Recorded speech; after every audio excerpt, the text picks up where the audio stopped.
Hello, hello, hello. Welcome to the Mindful Muscle Podcast. Geo going solo today as my fabulous co host, Jody Dolo, has some personal things she has to take care of. And today it's going to be a shorter episode, but I've been meaning to do this for a while. So I wanted to talk about why I am 100% plant based. No knock on those who eat meat. This is about me and why I'm plant based.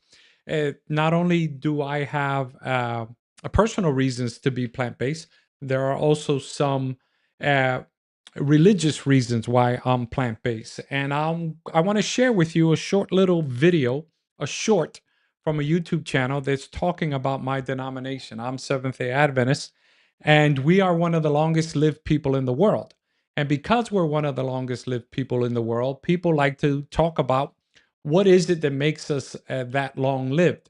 And so let me show you this clip, and then we'll talk about some of the other reasons. Then I'll show you an exam. I did a lab work, a high sensitivity CRP, and I'll talk about what that is. And the number came back and it surprised me, a pleasant surprise. And I attribute it to my lifestyle. It's not just that I'm plant based, but I also rest on a regular basis. I work out 6 days a week, but I rest on the seventh day, which is the Sabbath. And I've been doing that. Matter of fact, I'm on 193 consecutive weeks of working out 6 days a week, and I'm pushing weights, and I enjoy, and that's why I like talking about this. And being plant based has its benefits, obviously. And one of the number one questions I always get is, where do you get your protein? And so we'll talk about that. Let me share this short video, and then we'll take it from there.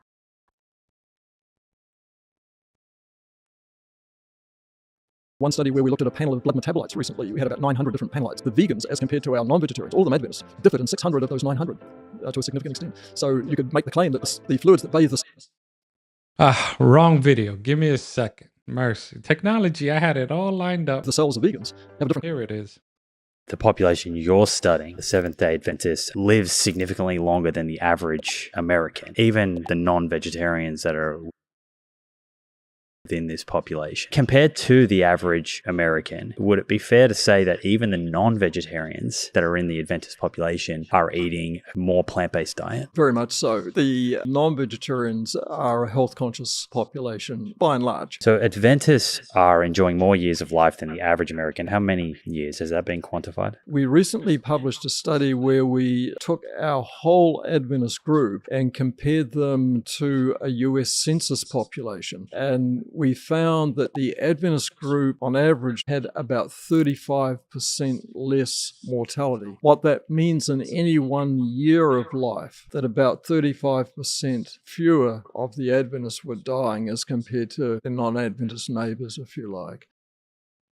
Right? So that is The population you're studying, right? Seventh-day Adventists, In other studies, it shows that those of us who follow the diet we recommend based on the Bible live 10 years longer than the average American.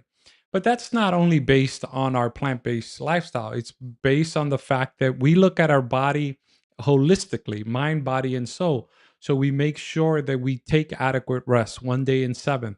And during that seventh day, we put away all secular activity, right? And so we concentrate on God, family, friendships, nature, acts of service, right? And so we unplug from the world. And that's why I don't work out. I do go for a nature walk often. I do mobility exercises, but overall, we have a holistic approach. And so focusing now on the plant-based, right? Here are some reasons of which why I am 100% plant-based. Give me a second while I get my notes up. It says, right, so people always talk about protein and where do you get your protein? Well, the truth is protein is not necessarily where you build your muscles, right? It's the amino acids, not the animal products. So plant-based proteins contain all the essential amino acids your body needs, right? Muscles doesn't care whether its building blocks come from lentils or from lamb.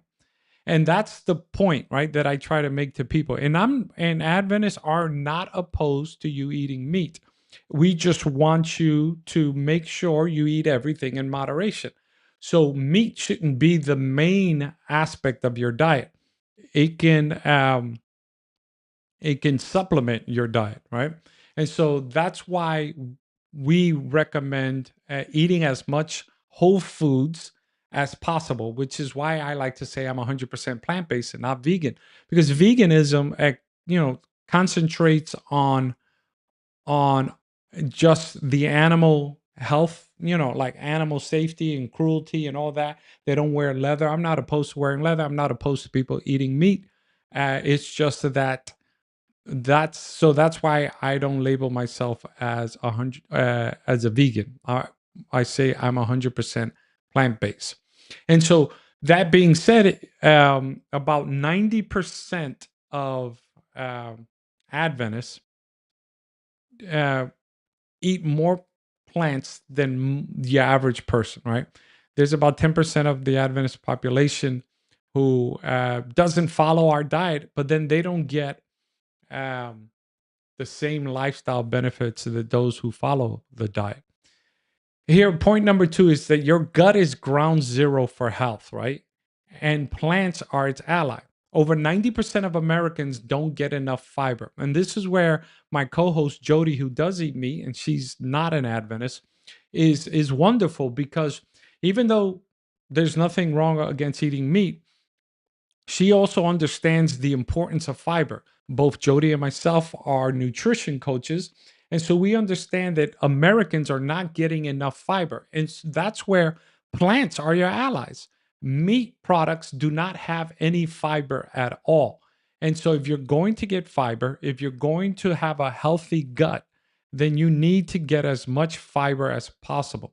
One of our favorite YouTube influencer, Dr. Lane Norton, he is a meat eater as well. And he's a huge advocate of eating fiber. I think the studies say, and he's been known as saying, that 10% increase in fiber, no, 1% increase in fiber tends to, give you, I think, 10 years of longevity, or vice versa. The point being is that the more fiber you eat, the longer you tend to live a healthy life. So over 90% of Americans don't get enough fiber, and fiber only comes from plants. Gut health determines everything from immune function to mood and even body composition. Meat has zero fiber, and plants heal us from the inside out. And so that's why, even though I'm not against meat eaters, and neither is Jody, that's why we don't recommend something like the carnivore diet, right? Because the carnivore diet minimizes plants, it minimizes all the fiber, it minimizes uh, fruit consumption and things like that. So, for example, even though Jody's a meat eater and I am not, we don't believe in fad diets. We believe that you should eat in a manner that is consistent and is supplementing your health, right? That is keeping you healthy. Whether that includes a little bit of meat or not, that's up to you. For me, I'm talking about myself. I'm 100% plant based, because there isn't anything meat offers that I cannot get in plants. Now, number 3, it's the most anti-inflammatory diet on earth. And that's a fact. And I'm going to show you something that helps bolster that claim, at least for me. Chronic inflammation is at the root of nearly every lifestyle disease. A whole food plant-based diet naturally lowers C-reactive protein, blood pressure, and oxidative stress, things that even the best pharmaceuticals struggle to do without side effects. My wife just did a presentation at our church about lowering your cholesterol with medicine and lowering your cholesterol with lifestyle changes. Lowering your A1C with medicine or with lifestyle changes. And obviously, when it comes to lifestyle changes, lowering your medicine that way is always better. And so I did an exam a couple of months ago, or probably a year. You know how time flies. Let me find it here. Oh, let me get to it. I did an exam that is called the high sensitivity CRP. And let me tell you what this studies, right? A high sensitivity CRP protein is a blood test that measures low levels of C reactive protein, a substance produced by the liver in response to inflammation. What does it measure, you may ask? High sensitivity CRP specifically detects chronic low grade inflammation in the body, often before symptoms arise. This makes it different from a standard CRP test, which measure higher levels of inflammation, often seen in acute infections or injuries. So, right, the regular CRP test measures inflammation, often seen when you already have infections or injuries. The high sensitivity CRP measures it even before there's any. So, why it matters? Chronic inflammation, even at low levels, plays a key role in the development of disease such as cardiovascular disease, heart attacks, strokes, type 2 diabetes, cancer, and autoimmune conditions. So, for a measurement standpoint, right, a high sensitivity CRP level and interpretation, right? If it's less than 1.0, you're at low risk. If it's between 1.0 and 3.0, you're at moderate risk. And if it's greater than 3, then you're at high risk of heart disease. And so this is important because, right, you want to know, you don't want to have a heart attack to then take preventative measures. You want to be able to look ahead and see if there's anything you can do before the chronic illness hits. And so, this is what my report says. Since you're plant based, interested in inflammation, longevity, and muscle recovery, a low high sensitivity CRP score is a powerful confirmation that your lifestyle is supporting long term health. Many studies show that plant based diets naturally lower your high sensitivity CRP, especially when rich in fiber, which mine is, leafy greens, berries, omega 3s like flax or chia, and low in processed foods. So, for example, the average American, and Jody and I have said this in different episodes of the Mindful Muscle podcast, is the average woman needs to get about 25 grams of fiber a day. The average man around 35 grams of fiber. But the average American is only getting about 10 to 15. Whereas on my plant based diet, I am averaging over 70%, some days 99%. But the minimal is about 70 grams of fiber per day. And so here I'm going to show you a picture. And then I'm going to just tell you a little bit more about this exam. So let me put it on the screen, right? So I did this high sensitivity CRP exam, and here is my level. If you see it circled, lower relative cardiovascular risk. I am 0.3. So 1 is low, less than 1 is relatively cardiovascular risk. I'm 0.3. So I am in great shape. And why is that? Well, I attribute it to my plant based diet. When I got my high sensitivity CRP back and saw that I was 0.3, I knew my lifestyle wasn't just working, it was protecting me. That number is in luck. It's fiber, plants, faith, movement, and recovery. The labs don't lie, right? Because the labs are neutral. And so this is why I enjoy my plant based diet. Now, here's another reason that is exclusive to me. And it's because my genetics, I have bad genetics. And so if the average person would eat, if I would eat the average American diet, and another person with better genetics eats the average American diet, then I would accumulate cardiovascular disease faster than they will because of my genetics. So it's important for me to keep on top of this because it lets me know that my lifestyle, and it's not just the way I eat, but it's that I exercise enough. I don't overdo it. I get enough recovery. And so it is working for me. And I want it to work for you. And so I'm not saying don't misunderstand me. I'm not saying you have to give up your meat, but do an exam like this, your high sensitivity CRP, and see where you're at. And the answer to it for most people is just increase your leafy greens, your plant based foods. You don't have to give up the meat, but increase. So, number 4, longevity runs on plants, right? Every blue zone, if you type blue zones on YouTube, you will see that these are zones around the world where people live the longest. It's regions with the longest living people on earth. Eat a diet that is about 90 to 100% plant based. These people aren't just alive, they're active, sharp, and still gardening and doing surgery well into their 90s. Their lives aren't extended with pills, but with produce.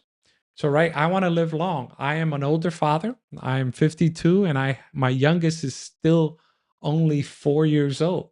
So I want to be around to see them get married and have grandchildren.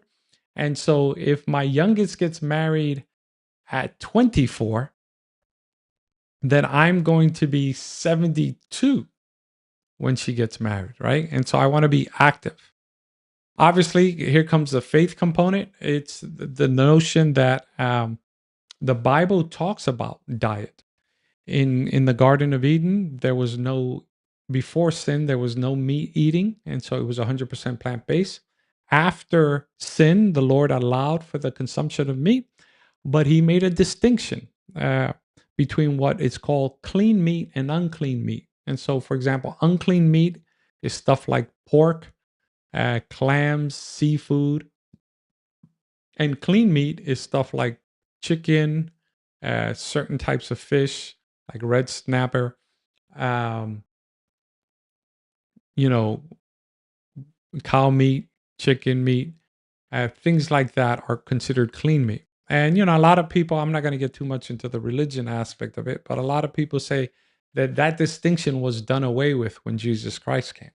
But if you realize in the story of Noah and the flood, if you are familiar with Christianity, many people talk about how Noah took two animals 2 by 2 into the ark. Well, he took them 2 by 2. However, in Genesis chapter 7, 8, and 9, the story starts in Genesis 6, you'll realize that God took 7 pairs of clean animals into the ark and only 1 pair of unclean, showing you that distinction between clean and unclean meats was already there before the law was given. Another reason that I like plant-based, you saw that my high sensitivity CRP has me at very, very, very low inflammation. Going plant-based doesn't mean going soft, right? I lift 6 days a week. I ruck, which is walking with a weighted backpack. I run a podcast, several podcasts.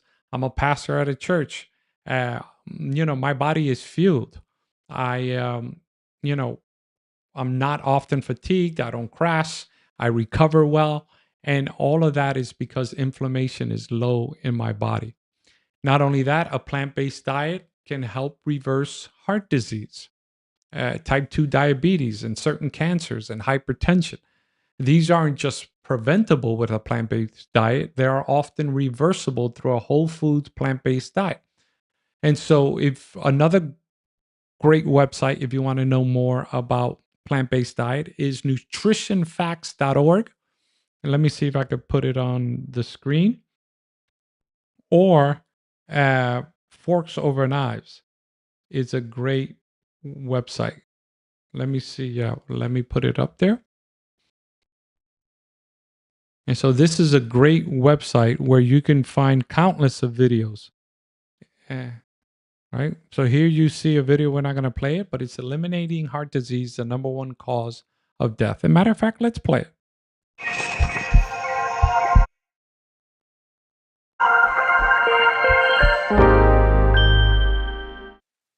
Heart disease is the leading cause of death in the United States and has been our #1 killer every single year for more than a century. Dr. William Clifford Roberts published extensively on the cause of our top killer. He was the chief of pathology at the National Institutes of Health for 30 years before he headed up Baylor University's Heart and Vascular Institute. He authored more than 1,300 scientific publications, wrote more than 100 book chapters in cardiology, and was the editor-in-chief of the American Journal of Cardiology for 40 years. Well, what is the cause of atherosclerosis? Well, first of all, didn't he mean causes? I mean, there are lots of things that can increase our risk of heart disease: high blood pressure, diabetes, cigarette smoking, inactivity, obesity, but none of that matters, he said, unless we have high cholesterol. Atherosclerosis is a cholesterol problem. Yes, these other factors can amplify the cholesterol damage, but as long as cholesterol levels are low enough, heart disease remains rare. There's only one necessary risk factor for atherosclerosis, and that's elevated cholesterol in the blood. How low does our cholesterol have to be to prevent and arrest atherosclerotic plaques? Ideally, our bad cholesterol, the LDL, should be under 70 milligrams per deciliter, which is less than 1.8 millimole per liter. If such a goal was created, the great scourge of the Western world would be essentially eliminated.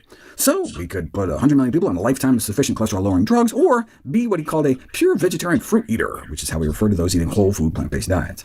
Now, if we put everyone on drugs, millions would suffer side effects such as developing diabetes. So, of course, a plant-based diet is the least expensive and safest means of achieving the plaque-preventing LDL goal, but few in the Western world are willing to live on the herbivore diet. Because, according to probably the most renowned cardiovascular pathologist of all time, the #1 cause of our #1 killer is elevated cholesterol, which means the cause of our #1 killer is not eating enough plants. So that was one of his latest videos, and what did you hear? Right, that the #1 killer is not eating enough plants. So it didn't say you have to give up your meat, but just make sure you're getting enough plant-based diet, enough fiber. And so before I finish this, I want to show you that my journey is one that is common to man, right? Jody and I are both, I'm in my 50s, Jody's in her 40s. We're both have spouses, we both have children, we both work. And so we live a normal, life in the sense that we're not making a living from, this podcast or from being in the gym or anything like that. But we want to share our knowledge, our average knowledge, to help people who are living that day-to-day life become better. And so here is my before and after picture. I love this picture, right? Because I gained the weight when I was, my wife and I had fertility issues. Turns out she had celiac disease, and during the first pregnancy, she started eating a fourth meal, and I joined her. And long story short, I gained the weight. But this is my after picture, and I'm proud of it, right? Because it shows that it doesn't matter what age you are. I started working out at 47. I'm 52 now. I'm in the best shape of my life, and I owe it all to my lifestyle. That includes the rest, the working out, the getting 10,000 steps a day, the plant-based diet. And so, plant-based works for people, and it works for me. It can work for you. Once again, I'm not advocating that you give up all your meat, but everything you need to get, you can get in plants. See, the protein myth, that's because the protein myth is strong. The science is stronger. Most Americans get double the protein they need and yet half the fiber. And we talked about it. Even high-level athletes thrive on plants. If gorillas and oxen can build muscle on plants, so can you. And so I close this episode with that notion that you can do it. If you want to try a plant-based diet, just hit me up in the comments below. If you're a part of the FitBod group, hit me up there. I'm more than willing to talk to anybody and help them out, because together we can make each other stronger. Until next time on the Mindful Muscle Podcast, be blessed.